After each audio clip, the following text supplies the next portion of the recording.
I first played Half-Life a few years ago, during quarantine where I had a lot of free time. Before I had even bought the game, I had heard people praising the game, and when I say praising, I mean praising. Half-Life is the best game ever made, if Valve makes Half-Life 3 it will be the best game ever made, and so on and so forth.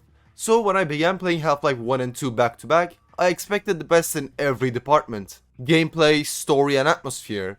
Well, to say the least, the gameplay, more specifically the gunplay, was a little disappointing in my opinion. Before every single Half-Life fan finds out where I live and drone strikes my house, I want to say that when Half-Life 2 first came out, I'm sure the gunplay was amazing for its time. And it's still really good. No, I'm not saying this because other people think so, I genuinely really like the gunplay. But I expected something a lot better since people were hyping it up that much. For the story and atmosphere though, they deserve to be praised a lot. The lore and more so the atmosphere of Half-Life, specifically Half-Life 2, was the thing that made me really love the series. The world feels empty due to the Combine invasion, and the first chapter of the game makes this clear.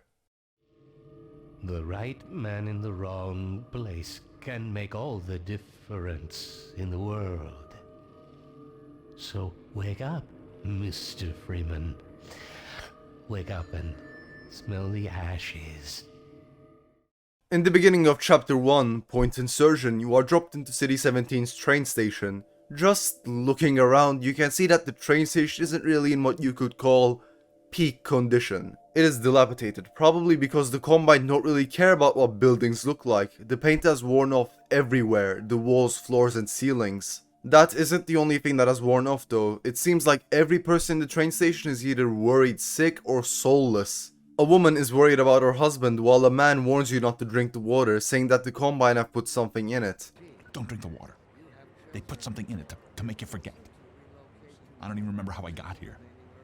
Not everyone is like them though. People near the exit of the train station just respond to Gordon in a monotone voice when you interact with them. You gotta be damn hungry to wait in line for this crap. I don't know about you, but I'm ready to join civil protection just to get a decent meal. To them, living under the Combine has just become the norm. It is not only the humans that are living under the Combine though. Right at the beginning of the chapter, just after getting off the train, going right you can see a Vortigaunt slave being forced to mop the floor. Here is where I'd like to praise the sound design. I will talk about this more later on in the video, but it's eerie. There aren't as many people as there should be in a train station, especially the train station of City 17 of all places. As Dr. Breen says it, one of the finest remaining urban centers. The mechanical noises in the background are much louder compared to the sounds of people talking.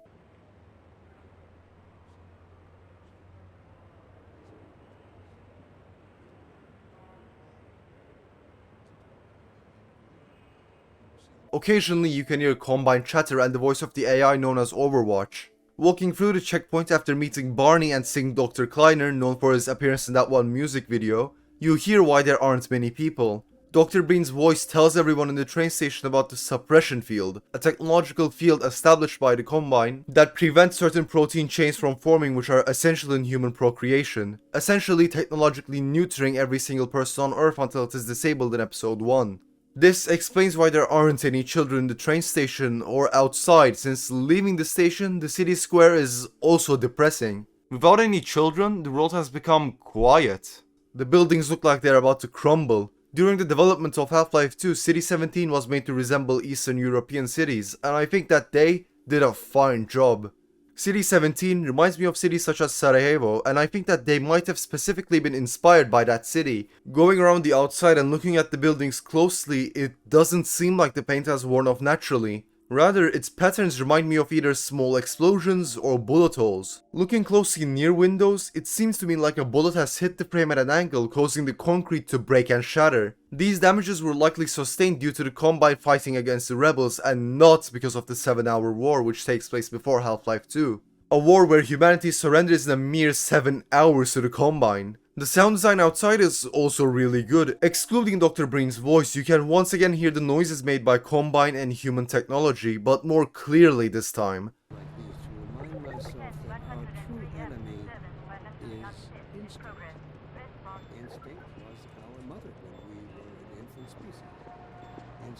There is this low buzz that can be heard everywhere in the city. I don't know where it's coming from, but it is likely coming from the giant building in the city's center.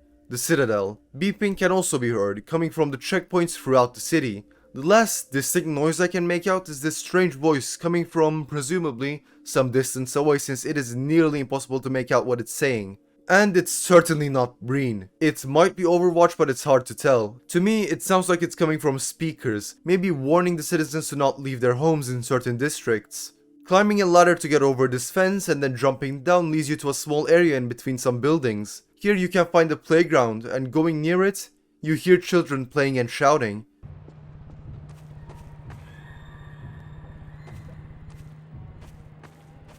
It's a reminder of how no children are left on the planet due to the Combine's suppression field. This was just one example of Half-Life's excellent atmosphere. It manages to make the player both unsettled in an FPS that doesn't have the horror tag and immerse into the game's world. Besides this, it also does a really good job conveying the game's story. You first hear about the suppression field and then get a reminder of how empty the streets have become due to the lack of human procreation. In my first playthrough of Half-Life 2, discovering that Easter egg at the playground genuinely unsettled me, since I often really immerse myself in the games I play. Especially if it's a story-driven game like Half-Life or New Vegas, so anything out of the ordinary, be it a new enemy or sound, is enough to unsettle me. A chapter whose atmosphere purely relies on terror and unsettling the player would be We Don't Go to Ravenholm, one of my favorite chapters in Half-Life 2. Immediately upon starting the chapter, the first noise you hear even before encountering the first zombie is this droning noise in the background.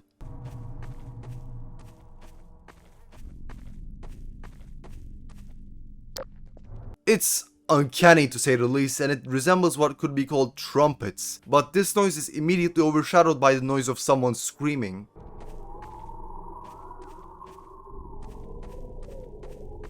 Throughout Ravenholm, especially in the large area at the beginning of the level, you can hear distant screams and zombie noises. These screams might be coming from a person being torn apart by the zombies who have infested Ravenholm, but as we find out later in the level, those screams are likely coming from the zombies themselves. Burning the zombies reveals that they are not so dead and reanimated after all.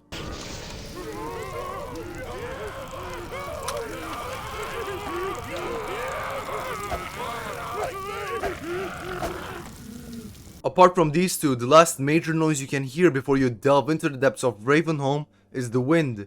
Since there aren't many buildings to block it like there are in City 17, Ravenholm is in the middle of a forest after all. Moving into the center of Ravenholm after meeting Father Gregory, you see that the city is dilapidated. When I say dilapidated, I mean it. The state of Ravenholm cannot even be compared to City 17. Ravenholm is nearly fully barricaded up with iron plates or electricity connected to chain link fences, and behind these walls you can sometimes hear zombies banging on the iron plates. Ravenholm is also well known for being rigged with traps.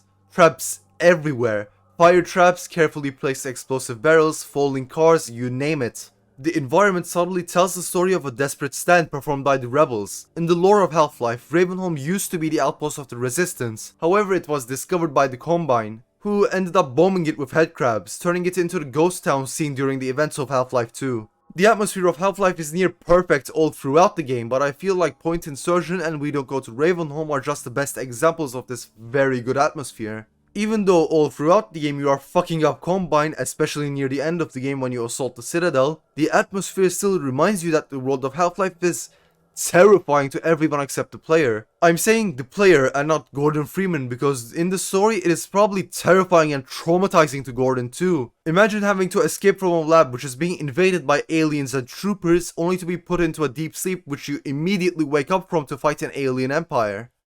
Thanks for watching. If you enjoyed the video I would really appreciate if you could subscribe. Goodbye.